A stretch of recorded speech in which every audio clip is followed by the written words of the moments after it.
I'm good and welcome to my channel, Nini's Storytime. I hope you all like my stories. Request you to please like, share, subscribe, and comment down below. And also, please watch my other travel vlogs. But now, it's time for a story. Today we're going to read Clever Manka. Long ago, in Czechoslovakia, there lived a wealthy farmer who was always getting the best of his poor neighbors.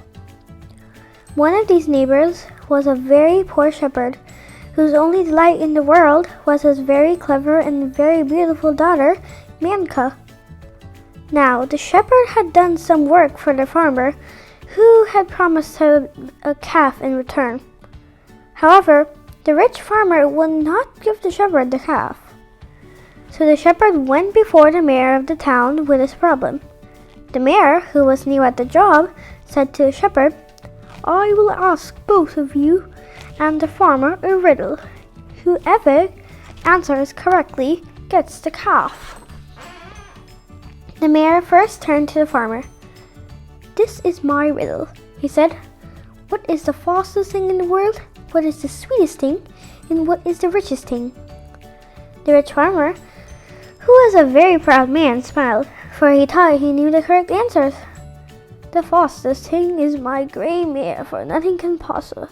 My honey is the sweetest thing I've ever tasted, and the chest of gold coins that I've been saving has to be the richest."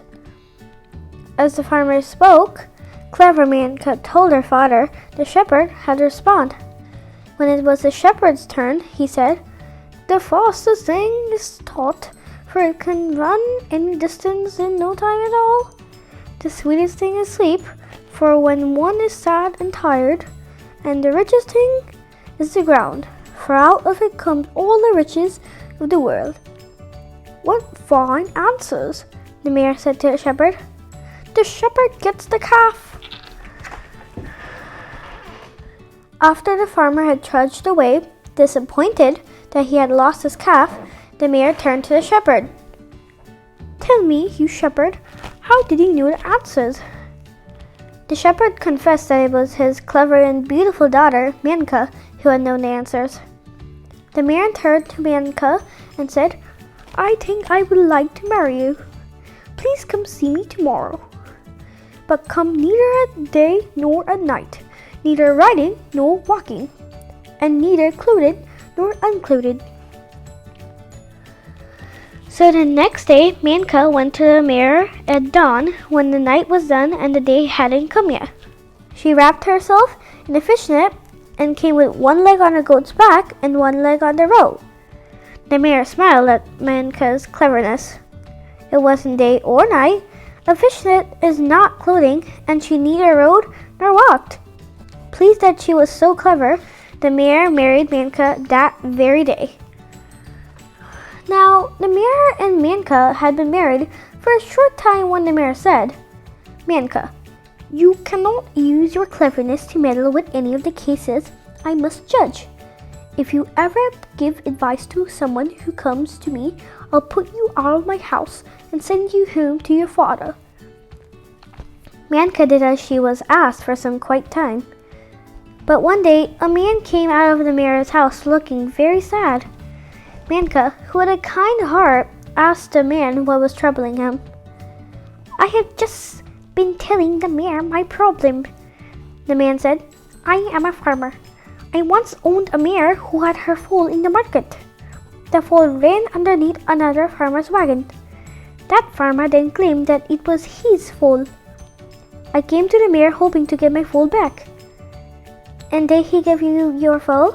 Manka asked. "No, he didn't," the farmer said. "He was thinking of something else while I told him my troubles. And without even listening, he gave the foal to the other farmer." Manka was sad that this farmer had lost the foal and that was rightfully his. And she was angry that her husband, the mayor, had not made a wise choice in this case. So she decided to use her cleverness to help the farmer, even though her husband had told her not to. "Come inside for some tea, and I will tell you how to get your foal," said Manka. "Come back this afternoon with your fishing pole." sit in front of our house, casting the fishing line into the dry, dusty road. When the mayor asks you how to expect to catch fish on a dry, dusty road, answer him this way. Tell him that it's easy to catch fish on a dry, dusty road as it is for a wagon to have a full. But you must not tell him I told you to do this. That afternoon, the farmer came back to the mayor's house with his fishing pole. He cast the line into the dry, dusty road. When the mayor saw this, he asked, "Why are you fishing on the dry, dusty road? Are you crazy?" The farmer replied, "It is as easy to fish on a dry, dusty road as it is for a wagon to have full." The mayor realized that he had been wrong and said, "Of course that full belongs to you. But tell me, who was clever enough to tell you this?" The farmer forgot what Manka asked him and blurted out her name. This made the mayor very angry. The mayor went inside and said to Manka, "Do you remember what I told you about giving advice to those who come to me? You must go back to your life where your father, but you may take the one thing that you like the best from my house." With that, the mayor went to bed. The next morning, the mayor awoke to find himself somewhere other than his own bed and own house. He looked around and rubbed his eyes. He was in the poor shepherd's small cottage.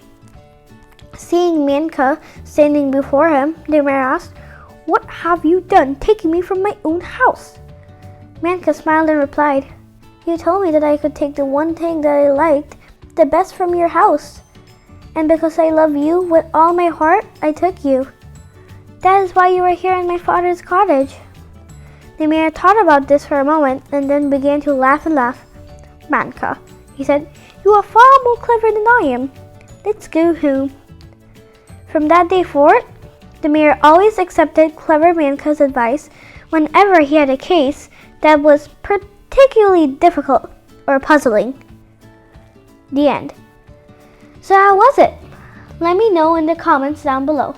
Also, let me know what kind of stories you want me to read. And I'll see you in the next story. Bye!